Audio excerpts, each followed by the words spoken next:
பேரா இப்போ ஃபேட்பாக் அரினா கப்பாயாங் புத்ராவில் குப்பைகள் மற்றும் எண்ணெய் கழிவுகள் கலந்த வெள்ள நீரை கடக்க வேண்டிய மிகவும் அருவருப்பான சூழ்நிலைக்கு குடியிருப்பாளர்களும் மீட்பு படையினரும் தள்ளப்பட்டனர். ஞாயிற்றுக்கிழமை அங்குள்ள வீடமைப்பு பகுதியில் வெள்ளத்தில் சிக்கிக் கொண்டவர்களை மீட்கும் பணியின் போது அதனை தாங்கள் எதிர்கொள்ள வேண்டியிருந்ததாக இப்போ மாநகரமன்ற உறுப்பினர் முகமது அம்டான் தெரிவித்தார். குப்பை அள்ளும் லாரி மதியம் வாக்கில் வந்து குப்பைகளை அள்ளி இருக்க வேண்டும்.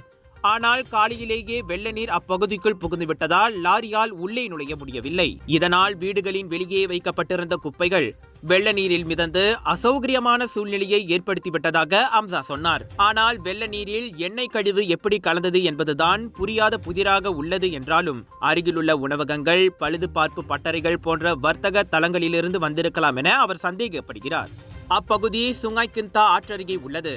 இந்நிலையில் எண்ணெய் கழிவுகள் எங்கிருந்து வந்தன என்பது குறித்து ஆராயப்பட்டு வருவதாக அம்சா கூறினார்.